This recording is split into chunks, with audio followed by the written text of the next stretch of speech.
What is good, clutter people? Welcome to the channel. It's your boy Bob Lamb, and in today's video we putting together a Mount Rushmore list of 4 rappers who I think are, I guess, the most dominant and the most influential. I'm not necessarily sure what criteria I'm doing, but these are the 4 rappers that I guess I respect the most in their own lanes, I guess you would call it. And this is obviously based off of the meme that's been going around of, you know, Mount Rushmore was originally with 4 presidents. I don't even know who the fuck is on there because I ain't into history like that.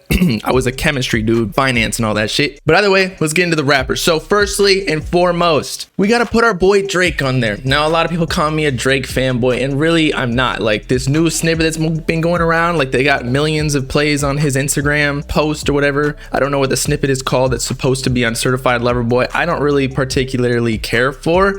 It's alright. It sounds like every other Drake song. However, the run that Drake has had for the past 2 decades, being the prodigy of just the rap game in general, bringing it to its heights essentially now, of bringing hip hop to hip pop, because now it is like the most popular genre because of Drake, bro. Because of Drake, he has gotten it on radio. He essentially started the singing within rap, bringing rapping and singing within one song. Every other rapper has essentially been influenced by Drake one way or another up until this point. I don't care how far down the line they are, like fucking Young Thug screaming on the mic at some points, in a good way, people. I'm not dissing him. At one point or another, it's fucking influenced by Drake. So you can't deny Drake's influence on the game for the past 2 decades. I mean, he is the highest selling artist of all time at this point, I believe, surpassing all of the other artists. I'm not completely sure, but his Spotify numbers and major streaming platforms, he's getting like over 140 million streams a week, okay?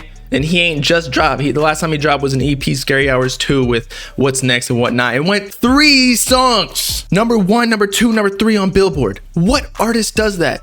Drake. So I think on anybody's Mount Rushmore list, he got to be like the first person. Next, we got Lil Wayne, who actually mentored Drake, gave him the throne, whereas Lil Wayne before Drake was the king of rap. Because if you didn't know, Drake was signed to Young Money back in the day, maybe still is on some songs. I'm not sure what their deals are with who owns the masters, but either way, Lil Wayne kind of mentored Drake, bringing him on tour, teaching him how to like record, like freestyle and shit like that, even though Drake kind of got writers at this point. But that's a skill in itself to know which songs these writers are creating is actually gonna pop off, you know, and then put your own flair to it, like Drake's like, yeah, or hey. But aside from just Drake, a lot of people are gonna say Young Thug is on their Mount Rushmore, and I would agree with you. Young Thug has a lot of rappers who were influenced by him. He got YSL, and not even just YSL, he got Lil Uzi Vert, Cardi, Lil Baby, Gunna, all these people who were influenced by him who would not be here today without him rapping first. But what y'all gotta realize is Young Thug would not be here without Lil Wayne. In fact, Young Thug created a whole project called Barter 6, which was like a diss album kind of thing, play on words of Lil Wayne's The Carter series. But Young Thug, you know, put like the blood influence on there, like Barter 6, you feel me? Not to mention Young Thug's like original style was, and he even admits to it, that he was influenced by Lil Wayne, even though they beefed in the past because like their whole Birdman relationship, kissing up on each other, probably fingering each other's assholes in the back of the tour bus. Wayne got jealous, or Young Thug got jealous that the other one was in there with Birdman getting fondled. But as I was saying before, Young Thug's like screechy or like super melodic ways all started the derivative from Lil Wayne's auto-tune usage from like Lollipop and other songs back in the day, even though Young Thug took it to a whole nother level. Can't give him enough credit for that. Additionally, Lil Wayne pretty much popularized the whole Lil rapper series, with every rapper starting to put Lil in front of their name or Big or whatever. I know there were other rappers before Lil Wayne, but Lil Wayne made it cool. He was like the top dog. Everybody wanted to copy him. Plus he had the whole image of like the piercings. Lil Uzi looks pretty similar to Lil Wayne. Now I know Uzi like started dyeing his hair and shit like that, but the whole dreads, piercings, tattoos all over their body, plugging in auto-tune started from the Lil Wayne series. Well, it started from T-Pain, but like using it in rap was from Wayne and Future. Yeah, I know a lot of people are gonna say Chief Keef started this whole internet rapper thing, and I think you're right, but the Mount Rushmore is supposed to be like people rapping before Chief Keef. I feel like Chief Keef is representative of like the whole SoundCloud rapper and like kids just posting shit on YouTube, being like the Lil Hood kid who's recording in his bathroom and somehow making a banger song. But without Lil Wayne, we wouldn't have a Chief Keef, so that's why Wayne is on there instead of him. Maybe in like 10 years we'll put Keef on there. Sosa. And finally, with Lil Wayne, I know this is like a long one, he brought punchlines to the rap game, where it wasn't necessarily serious topics, although he did have songs about serious topics in his life, but the punchlines made it like a more fun lyrical game. He was almost a poet on the mic, and I know that sounds cliche, but if you listen back to Lil Wayne's old mixtapes with all the remixes of Sorry for the Wait, the Dedication series, you'll know what I'm talking about. Dude was hella funny. All the metaphors, similes, it's like you gotta go to English class just to listen to Lil Wayne. No hablo inglés. Next, we got Kanye, who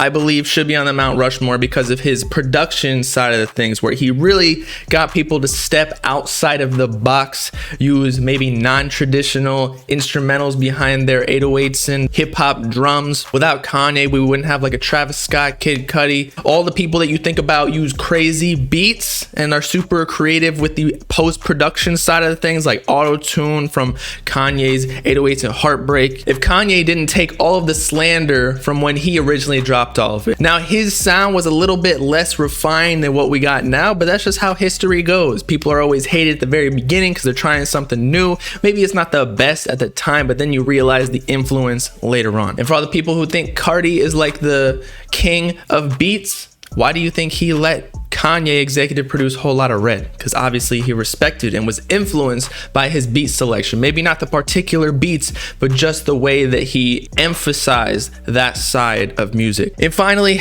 we got Kendrick Lamar, who doesn't really drop music. It's been what, like 4 or 5 years, something like that. However, his influence should tell you still that even without dropping music, his name still lives on. He basically represents the whole West Coast side of things as like the biggest rapper. He's always included in the top 3, top 5 rappers with Drake, Kendrick. We got J. Cole. Used to be Big Sean. Travis Scott sometimes put there in the equation, but Kendrick Lamar is like a staple when it comes to top rappers in the game. And I think this has to do with how he's seen as one of the most lyrical rappers alongside with J. Cole. However, instead of always being so serious with his storytelling, I think he brings a more fun side and a more creative direction where it's not always just about the lyrics. Sometimes he can be cool with it. I mean, there are rumors that he created Baby Keem, this alter ego of Kendrick Lamar himself, because if he were to drop any music that was like, say, a lesser intelligence level, like lower IQ, where he's just trying to vibe on the beat, not necessarily say something important like racial inequality, people would clown him. Be like, what the fuck is Kendrick doing, you know? But as I was saying, with his storytelling, he's seen as a much more fun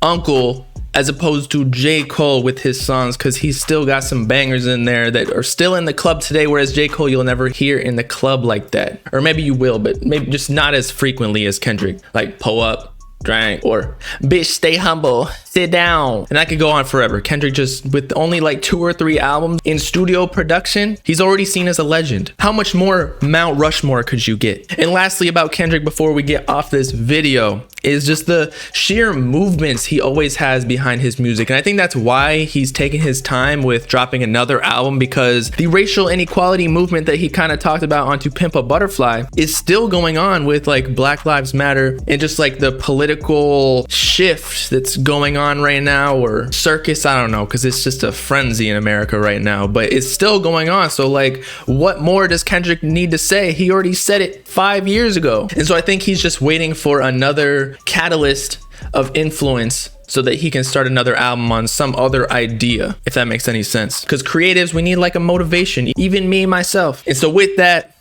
you got my 4 Mount Rushmore rappers. Let me know in the comments what you think, who you would put in different places. Do you agree with what I'm saying? Do you disagree? I know I'm gonna get some haters in the comments, but guess what? If you're saying something wild, I ain't reading it. So suck my dick. Make sure to like and subscribe and join the Bob Gang if you with it. Peace out, clay people. Know what I'm saying?